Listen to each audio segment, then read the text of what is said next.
dia, meninos. Vamos então começar a nossa aula com a abertura da lição. Então hoje são as lições número 22 e 23.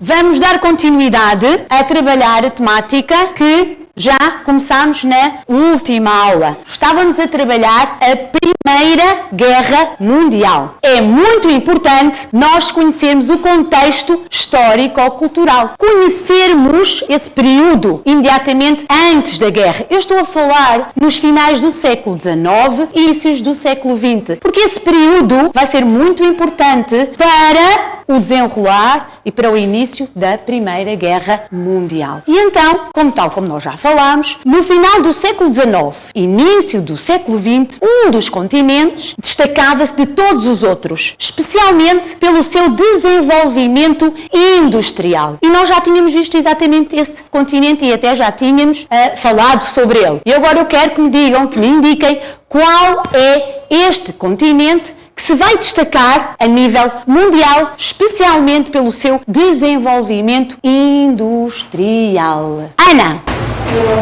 A Europa. A Europa, neste período, vai se destacar de todos os outros continentes, sendo mesmo ela considerada a fábrica do mundo, porque mais de metade da produção industrial, a nível mundial, estava a cargo da Europa. Para além de ser considerada a fábrica do mundo, a Europa vai ser considerada também como banqueiro do mundo. E banqueiro do mundo porquê?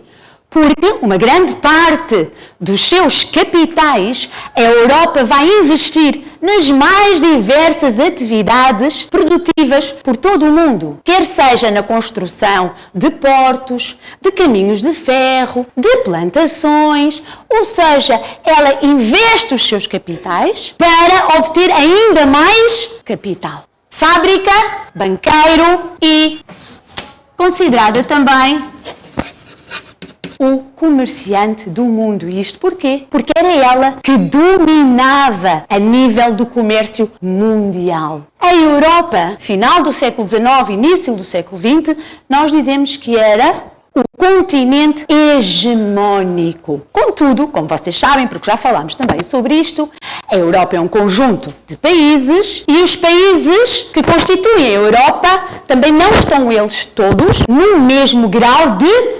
desenvolvimento. E vimos nós também que existiam países que se destacavam como potências europeias por serem os mais desenvolvidos, nomeadamente a nível industrial. E é isso que eu quero saber agora. Quais eram esses países? Quais eram os países que se destacavam? Nós tínhamos falado em vários e agora vamos então responder a esta questão. Ora bem, vamos substituir então a palavra de Inglaterra, diz Ana? Muito bem, por Reino Unido. Então, como potências, tínhamos também a França e tínhamos também a Alemanha, a Bélgica. E nós tínhamos visto então que estes países vão destacar, nomeadamente vão competir uns pelo lugar cimeiro do país mais desenvolvido, mais poderoso da Europa, vão começar a desenvolver entre si tensões, rivalidades e vão, eles próprios, começar a criar aquilo que nós chamamos de alianças. E vimos que foram criadas alianças políticas e militares e tínhamos inclusivamente falado acerca de duas grandes alianças que vão ser formadas neste período. E agora o que eu quero saber é quais foram essas alianças. Vamos identificar cada uma dessas alianças, tendo em atenção que não surgiram no mesmo tempo cronológico. Uma surgiu primeiro e outra só surge depois, uma mais antiga e uma mais recente. Vamos começar pela aliança que surgiu mais antiga, a que surgiu primeiro. Knaisha. E a Knaisha fala-nos então acerca da Tríplice Aliança. Toda a gente concorda? Sim. Concordam? Então vamos lá. Vamos falar então que estes países, devido às suas rivalidades, às relações tensas entre si, vão então agrupar-se em 2 grandes blocos, em 2 alianças. A CNASH então falou-nos na Tríplice Aliança.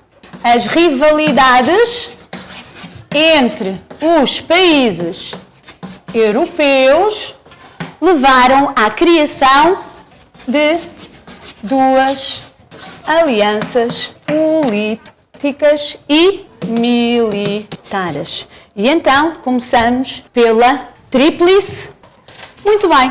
E agora vamos localizar no tempo, ou seja, quando é que surgiu esta primeira aliança. Estou à procura da data do surgimento desta aliança. 1882. Muito bem. Agora vou procurar outra coisa. Eu quero saber quem é que faz, quais são os países que fazem parte da Tríplice Aliança. Eu não sei, já não me recordo e preciso que vocês me digam, preciso que vocês me ajudem. Ora bem, lá atrás. Tríplice Aliança. Temos então a Alemanha, o Império Alemão. Vamos continuar. Estamos a falar no Império Austro-Húngaro. Muito bem. E para finalizar, estamos a falar da... Muito bem, da Itália. Tríplice, estamos a falar de 3 países. A Alemanha, o Império Alemão, o Império Austro-Húngaro e a Itália. Vamos ver que a Itália vai fazer parte desta aliança, mas quando se iniciar o conflito da Primeira Guerra Mundial, a Itália vai deixar de apoiar esta aliança e vai apoiar a próxima aliança que nós vamos falar, que é qual? Como se chama a segunda aliança que nós já estudamos? Tríplice Entente. E então vamos ver quem é que fazia parte da Tríplice Entente. E vamos fazer exatamente o mesmo trabalho. Vamos localizar agora a Tríplice Entente a nível da temporalidade, a nível do tempo. Quando é que foi formada? 1907. Ora, muito bem. Só vos dizer um pequeno apontamento. Esta Tríplice Entente era uma aliança que já vinha anteriormente. Mas, em 1907, vai ter um novo país a aderir a ela, está bem? Por isso é que nós consideramos que ela vem já de outra aliança, que depois ganha mais um país e daí dá origem à Tríplice Entente. Então vamos ver quais eram os países que faziam parte da Tríplice Entente. Vamos ver quais é que eles eram. A França, a Rússia, o Império Russo e então, para finalizar, vamos ver o último país. Ok, vamos substituir só a Grã-Bretanha pelo Reino Unido, exatamente, por englobar tudo. E aqui temos então a Tríplice Entente. E o que é que nós vamos fazer agora? Primeiro quero saber se há dúvidas em relação à localização geográfica do Reino Unido, da França e também do Império Russo. Agora são vocês que vão fazer, através das bandeiras, que vão identificar cada uma destas alianças. Primeira bandeira que eu tenho do Império Austro-Húngaro. E vamos então localizar no mapa este primeiro império. Ana, quer vir? Todos com muita atenção para ver se a Ana faz bem a localização geográfica. Agora tenho a bandeira da Itália. E vamos então localizar a Itália nesta zona. Observa a Itália, muito bem. E agora tenho aqui o Império Alemão, a Alemanha. Vamos lá fazer, Reinaldo. Império Alemão, vamos localizar. Muito bem, boa, vês? Bom trabalho. E agora vamos então à localização da outra aliança. Vamos à localização então da Tríplice Entente. E aqui tenho a França. Vamos lá. Muito bem, a França. E agora o Reino Unido. Vamos localizar. Muito bem. Vamos terminar com, então, a Rússia. E colocar... Muito bem, bom trabalho, é isso mesmo. Olha, observa, analisa o mapa, como nós já aprendemos, e depois realiza a tarefa com confiança, ok? Até aqui eu quero saber se existe algum tipo de dúvida. Alguém tem dúvidas? Toda a gente está a acompanhar a matéria? Então vamos continuar, porque ainda temos muita história para falar. Estão feitas as alianças. Já vimos então que os países se começaram a juntar e a formar blocos uns com os outros. Para além disto, vamos ver que os países também vão começar com produção de armamento. Vão virar muito a sua indústria para a produção de diversas armas. Mas vão produzir novas armas. E nós vamos ver que nesta Primeira Guerra Mundial vão ser utilizadas várias armas pela primeira vez.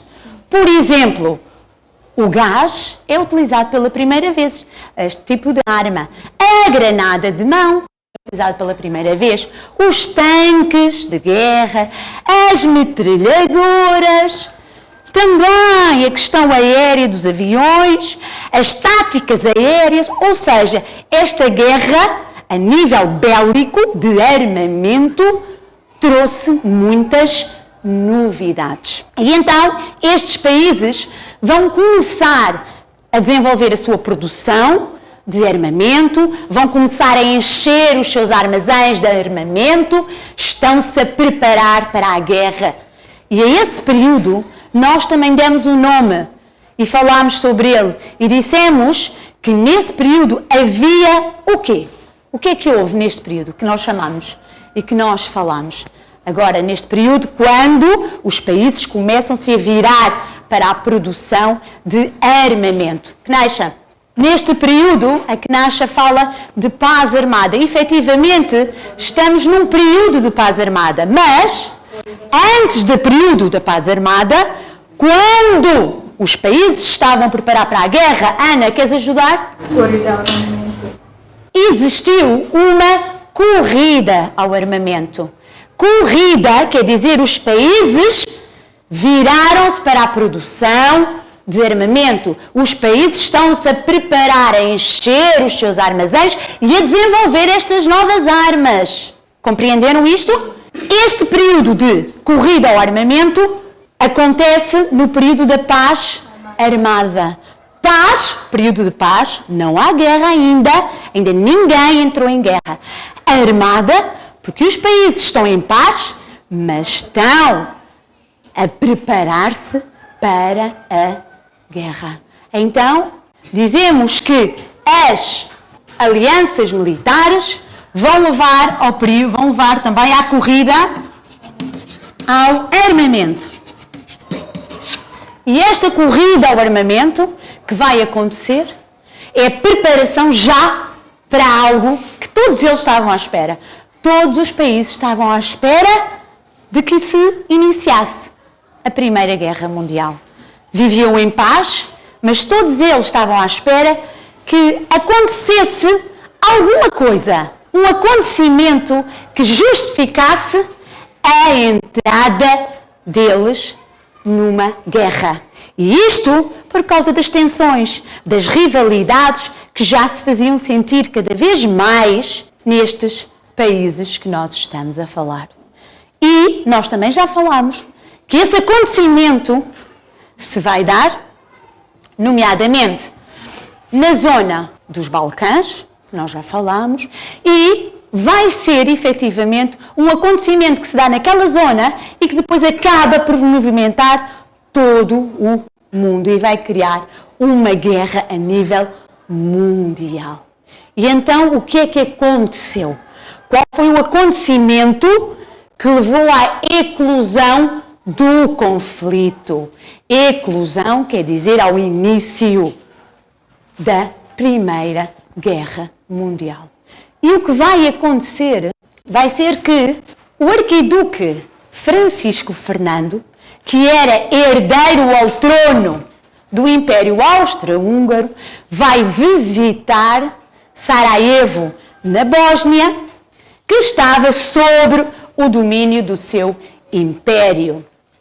Nós também já falamos, quando falamos nas causas da Primeira Guerra Mundial, que existiam territórios que se queriam tornar independentes, autónomos e que começam a existir movimentos nacionalistas de afirmação da nação e que contestam o domínio de um território sobre o outro. E era exatamente o que acontecia nesta zona. A Bósnia queria sair da tutela do Império Austro-Húngaro e era apoiada, nomeadamente pela Sérvia, que queria criar uma grande Sérvia nesta zona dos Balcãs, e também pelo Império Russo, que tinha como objetivo, ele próprio, dominar a zona balcânica para ter acesso aqui ao mar Mediterrâneo. Quando o arquiduque Francisco Fernando se desloca na sua visita, em junho de 1914, vai sofrer o atentado, onde ele e a sua mulher vão acabar por morrer, não resistindo aos ferimentos.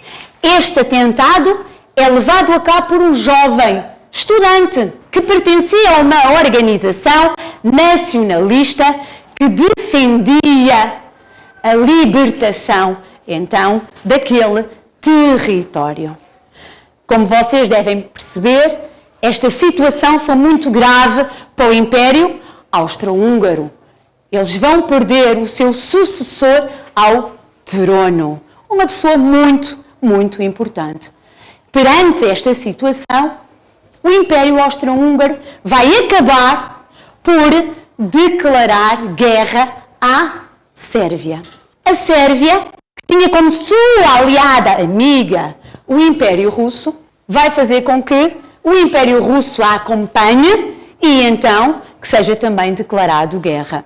E o Império Austro-Húngaro, como nós já conhecemos o sistema de alianças, o Império Austro-Húngaro, que fazia parte da Tríplice Aliança, tinha como seu aliado o Império Alemão, que vai também ele entrar na guerra, declarando guerra também ao Império Russo, e o Império Alemão vai declarar automaticamente também guerra à França. E vamos ver o sistema de alianças a funcionar e os países a posicionarem-se um do lado de uma aliança, os outros países do outro lado da aliança, e há outros países que são aqueles que vão ser considerados os países neutrais. São os países que não se envolvem na guerra, nomeadamente, por exemplo, a Bélgica, a Suíça, e nós vamos falar depois também em mais alguns. E isto é importante para nós vermos como é que os países se começam a organizar. Agora reparem bem, a Alemanha, ou o Império Alemão, vai declarar guerra ao Império Russo e à França. A Alemanha está aqui no meio. Se a França e o Império Russo fazem parte da mesma aliança, estão um com o outro, eles virando-se poderiam conseguir facilmente esmagar o Império Alemão. Só que a Alemanha, quando declarou guerra, quer ao Império Russo, quer à França, a Alemanha tinha um plano, já tinha pensado nisto. E o que é que ela pensou? A Alemanha pensou no seguinte: vai declarar guerra a estas duas potências, mas o objetivo dela era conseguir atacar rapidamente, com ataques relâmpagos rápidos, a França, conquistar Paris, a capital, e dominar toda a França, para depois se poder concentrar só no Império Russo. Vocês podem me perguntar: professora, mas a França já estava à espera da guerra, também estava preparada. É verdade, a França estava preparada. Só que a França não estava à espera, era que o Império Alemão atacasse pelo sítio que ele atacou. Estava à espera que ele atacasse junto aqui à fronteira com o Império Alemão, e o Império Alemão vai fazer o seguinte: vai invadir a Bélgica, que era neutro, e isto na guerra também existem regras. Não se invadem países neutrais. Quem não faz parte da guerra, supostamente deveria ficar de fora. Mas a Alemanha não vai respeitar isso. Vai invadir a Bélgica, que era neutral, e esta invasão da Bélgica vai provocar a entrada do Reino Unido, declarando guerra à Alemanha, invade pelo norte e vou-vos dizer, não conseguem ser parados, conquistam a Bélgica, apesar de demorarem mais do que o que pensavam, porque a Bélgica vai resistir e faz com que a França consiga ganhar um certo tempo, mas o que é um facto é que dominam a Bélgica e entram na França e conquistam uma grande parte do território francês, chegando muito perto da capital francesa. Só vão ser parados na Batalha de Marne e vão ser parados por um exército que era composto quer pelos exércitos da França, quer também com a ajuda do corpo expedicionário britânico, que vieram ajudar a França a travar o avanço alemão.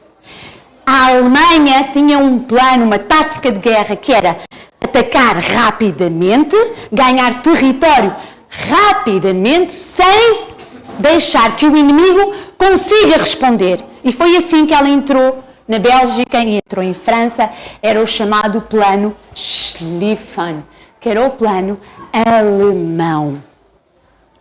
Esta batalha, a Batalha de Marne, em setembro de 1914, é muito importante porque marca a paragem da Alemanha, porque a Alemanha estava a conseguir dominar muito território. E temos aqui a nossa primeira fase da guerra. Nós vamos estudar também que a guerra está dividida em 3 fases. A primeira fase é esta, é do início da guerra até, costumamos demarcar, até a Batalha de Marne, em 1914, que é quando se para o avanço e as investidas do exército alemão. E a partir daqui já há um equilíbrio de forças. Há uma coisa muito importante que eu tenho que vos dizer. Os países, quando se inicia a Primeira Guerra Mundial, com então o assassinato do arquiduque Francisco Fernandes, o Império Alemão, reparem bem, a Alemanha vai se virar para esta frente e vai entrar no Império Russo sem o Império Russo e os seus exércitos conseguirem parar os exércitos alemães. E quem é que vai conseguir, ou o que é que vai parar o exército alemão? Vai ser o estado do tempo, meninos. O que vai parar o exército alemão vai ser um inverno rigoroso, muito frio, que os alemães não estavam a contar, e isso vai travar o avanço alemão. Vai ser isso, e não o exército do czar, que não conseguiu fazer frente aos avanços do Império Alemão. A terceira frente de guerra mais a sul, e é uma frente de guerra que vai aqui do Mar Adriático até o Império Turco, o Império Otomano, aqui no norte da Grécia. Vão ser assim os 3 grandes palcos na zona europeia, onde se vão desenrolar as grandes batalhas, os grandes combates desta Primeira Guerra Mundial. E então agora vamos fazer um exercício prático novamente e vamos localizar geograficamente estas frentes de guerra.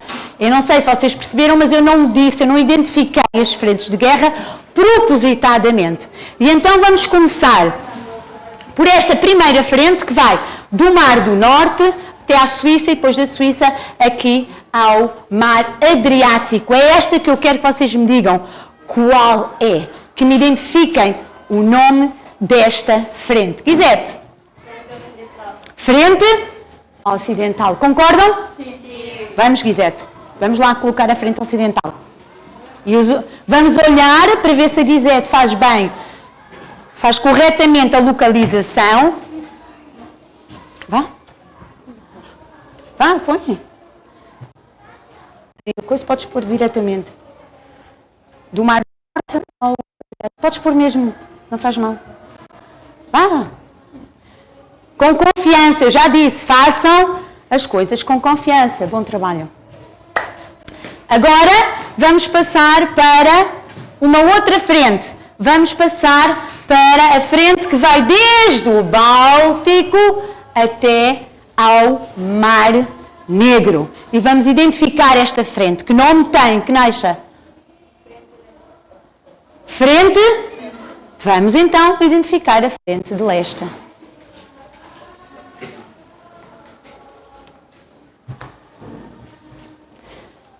Podes pôr um bocadinho mais para não ficar tão... cair depois. Isso, está bom. Muito bem. E finalmente falta-nos uma última frente, que é esta frente mais a sul, que vai do Adriático ao Império Otomano, ao Império Turco, aqui no norte da Grécia, que nós vamos identificar com o nome de... Então vamos identificar.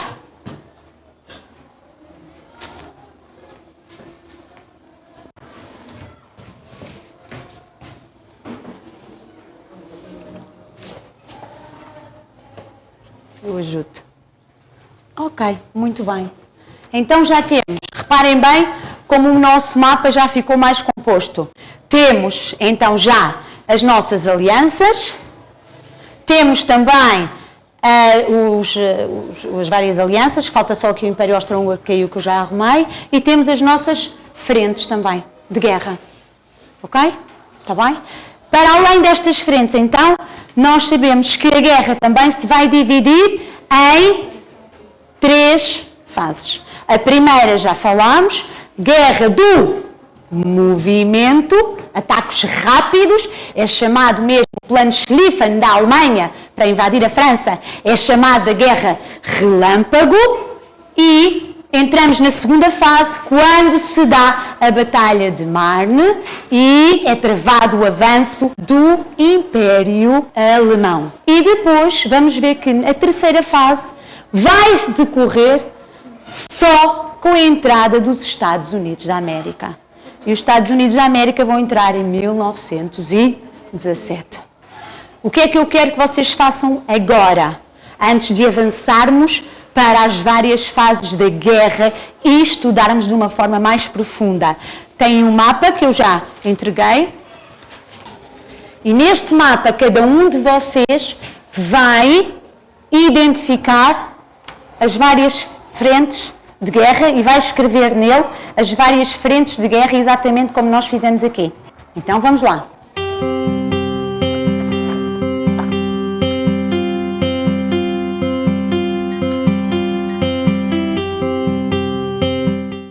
Terminaram?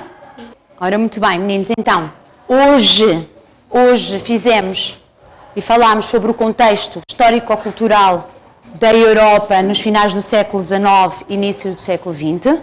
Falámos então das potências europeias deste período. Dissemos também que estas potências desenvolveram rivalidades e tensões entre si e por isso mesmo vai levar à criação de 2 grandes blocos. Falámos nas alianças, a Tríplice Aliança e a Tríplice Entente. Falámos nos países que compõem essas 2 alianças. Fizemos a localização geográfica desses países e impérios.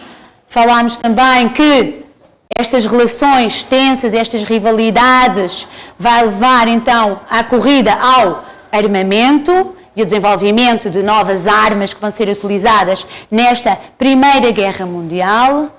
Dissemos também que a Europa vivia num período de paz armada. Estamos em paz, ainda não se iniciou a guerra, mas está tudo preparado para. Também vimos que o acontecimento que levou à eclosão da Primeira Guerra Mundial foi o assassinato de Arquiduque Francisco Fernando em Sarajevo, na Bósnia, por um jovem estudante nacionalista que reivindicava exatamente a pretensão de que esse território deixasse de fazer parte da tutela do Império Austro-Húngaro. E vimos que isso levou ao andamento das alianças, desencadeou as alianças e os países começaram a tomar posições. Uns ligam-se a uma aliança, outros vão se ligar a outra aliança e ao longo da guerra vamos ver que diversos países vão entrando e até saindo também da Primeira Guerra Mundial. Não esquecer que a Itália, que inicia na Tríplice Aliança em 1914, acaba por sair dessa aliança, indo apoiar então os aliados. Algo interessante que eu vos posso dizer, estas alianças, de nome tríplice porque eram compostas por 3 países, à medida que ao desenrolar da guerra, outros países começam a fazer parte e por isso mesmo é-lhes atribuído outro nome. Nomeadamente, a Tríplice Aliança é conhecida como as potências centrais ou também como os impérios centrais, porque já não são 3, há mais países que fazem parte agora deste grupo, nomeadamente o Império Turco e também aqui a Bulgária, que vão então apoiar estes impérios centrais. Por outro lado, a Tríplice Entente passa a designar-se também por aliados, porque um conjunto de países vão fazer parte dela, nomeadamente Portugal, que também vai ver a Alemanha a declarar-lhe guerra em 1916, quando Portugal, a pedido da Inglaterra, vai aprisionar os navios que se encontravam nos portos portugueses. Seja como for, esta parte que vamos falar e vamos desenvolver mais, ligada também às 3 fases da guerra, vamos fazê-lo na próxima aula. Esta aula foi essencialmente para nos dedicarmos às alianças, para nos dedicarmos às frentes de guerra, para conseguirmos então consolidar o nosso conhecimento referente a todo este contexto histórico-cultural que se vivia neste período e que vai ser determinante, ou seja, muito importante para o início da Primeira Guerra Mundial. Vamos então terminar a nossa aula por aqui, vamos escrever o nosso sumário de hoje.